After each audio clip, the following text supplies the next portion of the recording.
ሰላም ጤና ይስጥልን የተከበራችሁ የጨፌ ሚዲያ ተከታታዮቻችን ሳምንታዊ ትንታኔ ዘገባችንን ይዘንላችሁ ቀርበናል። እስከ መጨረሻው አብራችሁን እንድትቆዩ እየጋበዝኩኝ አሁን ወደ ዜናዎቹ አልፋለሁ። ቀይ ባህርን ያወኩት ሁቲዎች ከባህር በታች የተዘረጋ የኢንተርኔት መስመርን እንዳይቆርጡ ተዘግቷል። የየመን ሁቲዎች በአሜሪካ እየተመሩ የአየር ጥቃት የሚያደርሱባቸው ምዕራባውያንን ለመበቀል ወደ ኋላ እንደማይሉ አሳይተዋል። አሜሪካና አጋሮቿ ሁቲዎች ሚሳኤልና ድሮን ለመተኮስ የሚጠቀሙባቸው ጣቢያዎችን ደብድበዋል። ሁቲዎች በጋዛ ያሉ ፍልስጤማውያንን ለመደገፍ ነው ብለው ቀይ ባህርና በኤደን ባህረ ሰላጤ የሚመላለሱ መርከቦችን ኢላማ አድርገዋል። አሁን ሁኔታዎች ተጋግለዋል። የተባበሩት መንግስታት ድርጅት እውቅና የሚሰጠው በኤደን የሚገኘው የየመን መንግስት ሁቲዎች ክፉ እያሰቡ እስያና አውሮፓን የሚያገናኘውን የበይነ መረብ ገመድ ሊበጥሱት አቅደዋል ይላል። ይህ የኢንተርኔት ገመድ ከቀይ ባህር ስር በባህሩ ወለል ላይ የተዘረጋ ነው። የሁቲ አማጽያን አብዛኛውን የየመን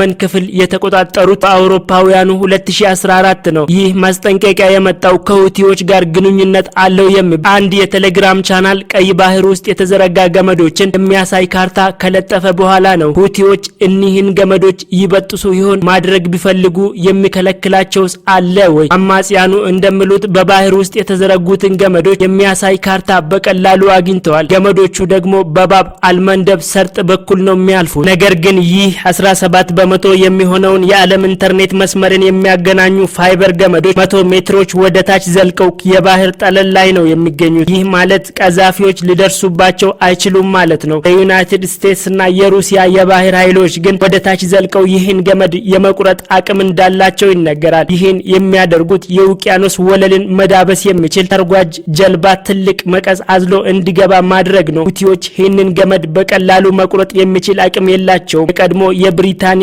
ሮያል ባህር ኃይል ሰርጓጅ መርከብ አዛዥ የሆኑት ሪል አድሚራል ጆፓን ጎወር እንዲሁ ለማስፈራራት ካልሆነ በቀር አይችሉትም ይላሉ። አቅም ያለው አጋር ያስፈልጋቸዋል። የሰርጓጅ መርከብ አቅም ያለውን ገመዶች የት እንዳሉ የሚያውቅ አጋር። ሁቲዎች አጋር አላቸው። ኢራን። ሁቲዎች የሚሳኤልና የድሮን አቅርቦት የሚያገኙ ከኢራን አብዮታዊ ዘብና ከሊባኖሱ ሂዝቦላ ነው። እነዚህ የጦር መሳሪያዎች ላለፉት 8 ዓመታት ሳውዲ አረቢያ እና ዩናይትድ አረብ ኤሚሬት ላይ ሲተኮሱ ከርመዋል። አሁን ደግሞ በእስራኤል፣ በአሜሪካ፣ በብሪታንያ ጦር መርከቦች ላይ ጥቃት እያደረሱ ነው። እስራኤል አሊያም ከአሜሪካ ወይ ደግሞ ከዩናይትድ ኪንግደም ጋር ግንኙነት አለው ያሉትን መርከብ ከማጥቃት ወደ ኋላ አይሉም። ኢራን የየመን ሁቲ አማጽያን ከባህር በታች ያሉ ገመዶችን እንዲበጥሱ ልታግዝ ትችላለች። ኢራን ይህ አቅም አላት የሚያስብል ነገር እስካሁን አላየው። ተጓዥ መርከባቸው ይህ አቅም በፍጹም የለውም የሚሉት ደግሞ የቀድሞ የዩናይትድ ኪንግደም ባህር አባል የነበሩት ቶም ሻርፒ ናቸው። እሳቸውም እንደ ቀድሞ አጋራቸው ጎወር እንዲሁ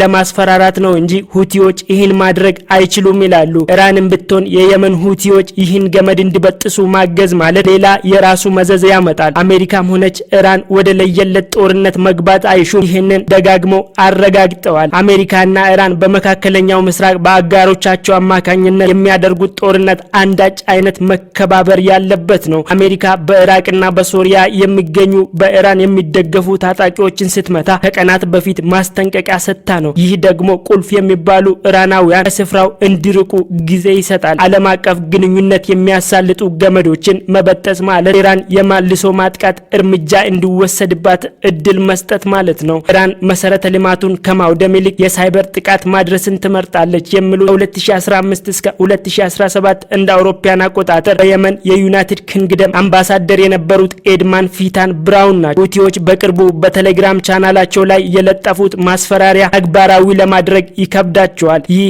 የሚሆነው ገመዱን መበጠስ ቀላል ስላልሆነ እና ለኢራን ደግሞ አደጋ ስለሆነ ነው። ቀይ ባህርን አቋርጠው በሚሄዱ መርከቦች ላይ የኢራን እጅ አለበት ሲሉ ምዕራባውያን ወቀሳ ያሰማሉ። ሁቲዎች ግን ከዚህ ቀደም አያደርጉትም የተባለ ተግባር ሲፈጽሙ አይተናል። በ2022 የሳውዲ ነዳጅ ማከማቻ ላይ የፈጸሙት ጥቃትን ልብ ይለዋል። ለ8 ዓመታት ያክል በሳውዲ የሚመራው ኃይል ያደረሰባቸውን ጥቃት ተቋቁመው ስልጣን ላይ መቆየት ችለዋል። ዛሬም ቢሆን አሜሪካና አጋሮቿ በተደጋጋሚ ሚሳኤልና የድሮን ጣቢያዎቻቸውን ሲደበድቡ ሁቲዎች ወደ ኋላ እንደማይሉ ግልጽ አድርገዋል። በተለይ ከእነሱ ቁጥጥር ውጪ በሆኑ ስፍራዎች በሚኖሩ የመናውያን ዘንድ የሚጠሉትና የሚፈሩት ሁቲዎች በጥንቃቄ ሊያዙ የሚገባቸው ኃይል ሆነዋል። የተከበራችሁ የጨፌ ሚዲያ ተከታታዮቻችን ሳምንታዊው ዜና ትንታኔ ዘገባችንን እዚህ ላይ አጠናቀቅን። አብራችሁን ስለቆያችሁ እናመሰግናለን። ከቀሪ ዝግጅቶቻችን ጋር መልካም ቆይታ